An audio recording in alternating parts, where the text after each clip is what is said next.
Usually, before I go shaking my tits for the press, I like to go see how the professionals do it.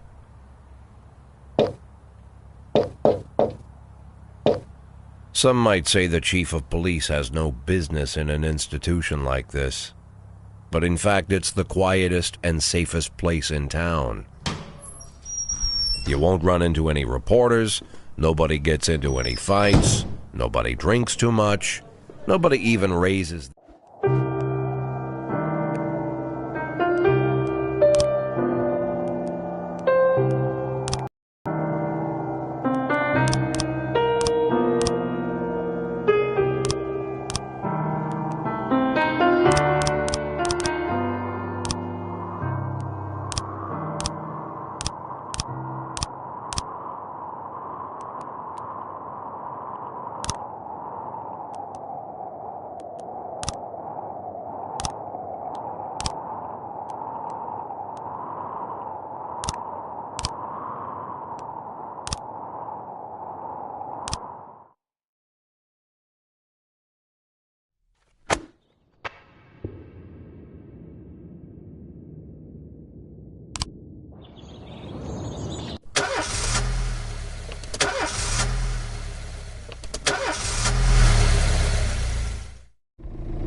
When I was a kid, my father sometimes told me at bedtime that if I closed my eyes and didn't open them for a long time, all the demons would blow away.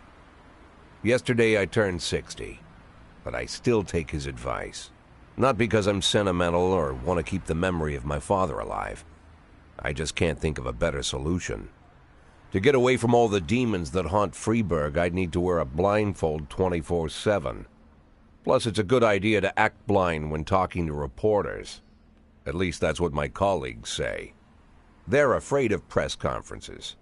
But for me, it's more like a confessional.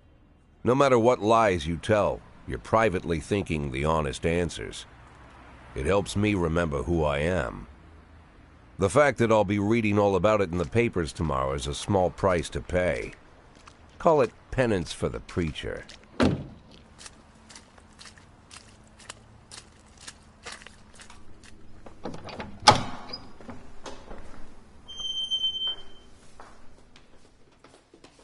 This is the first time I'm afraid of those answers my mind has given me.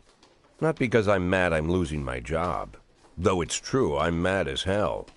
Not because I subconsciously blame everyone else. Though I damn sure do blame them. And don't even ask me what my next move is. I can't imagine. But even that doesn't scare me. The worst thing is, I know I'm gonna have to do something. And I'll be damned if I know how far I'll go. I may have a lot of vices, but predictability isn't one of them.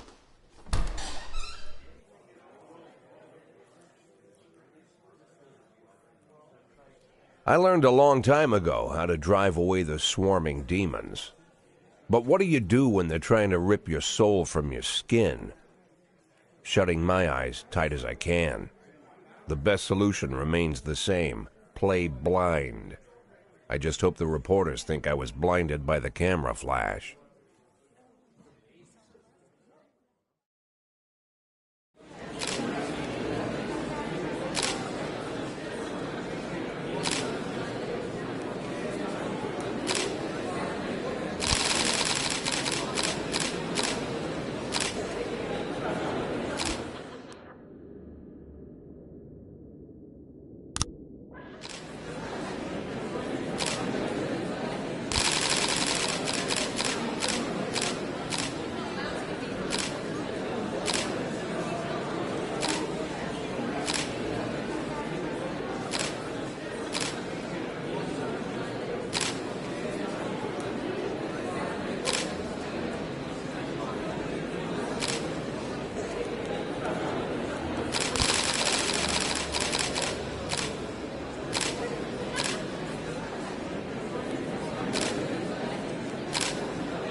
How's the back today, Mr. Boyd? Same as usual. How did the press conference go? You can read about it in the newspapers tomorrow. Don't let anyone in. Even Mr. Kendrick? Especially Mr. Kendrick.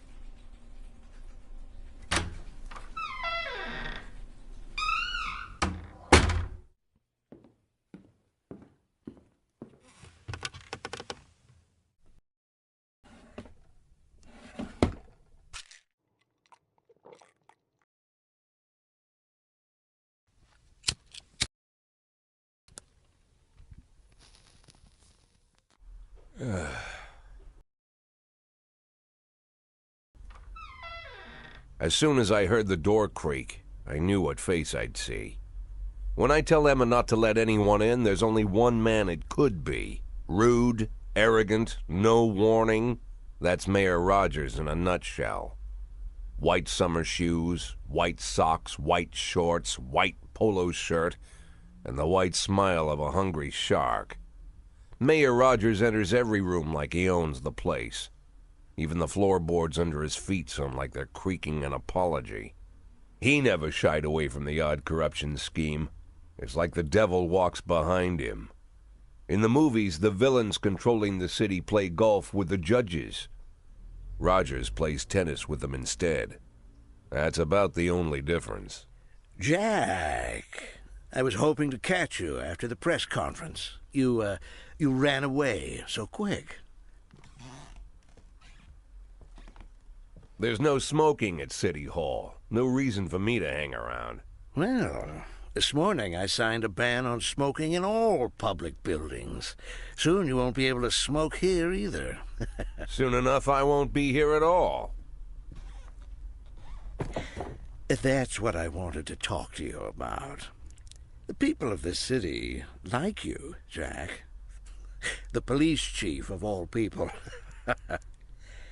Don't betray that, Jack. Don't get wrapped up in any schemes. Sit nice and quiet for the next 180 days, and you'll be remembered as a hero. That's the only thing that you still have left. Be the hero. Then how am I supposed to scrape together a retirement fund? You had a million chances to secure a luxury pension, one that even I would have envied, although I've never set aside any money for myself. I'm not planning to retire anytime soon.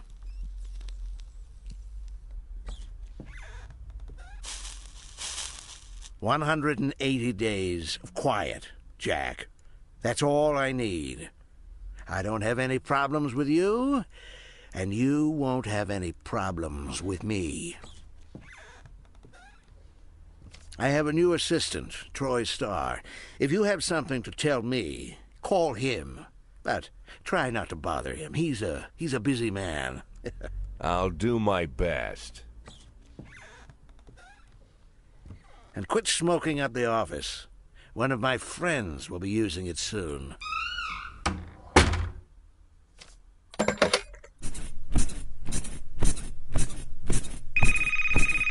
Oh, I'm sorry, babe. Only the mayor has this number. Mr. Mayor? Yeah, is this Troy Starr? Yes? Go fuck yourself, Troy Starr.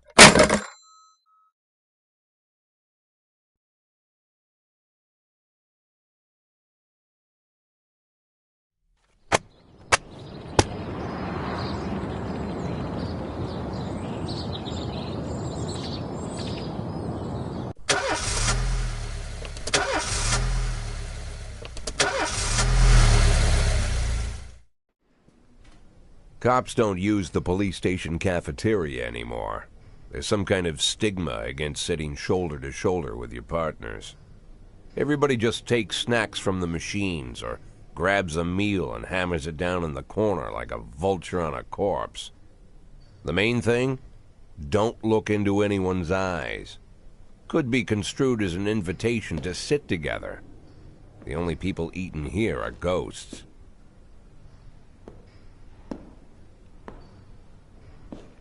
My deputy, Francis Kendrick. He recently became one of those ghosts. The subject of one of the most devastating corruption scandals in the history of Freeburg.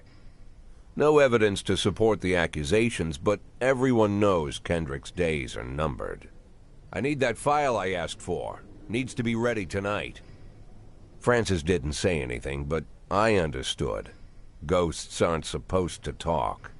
Besides, I got a feeling he was already finished.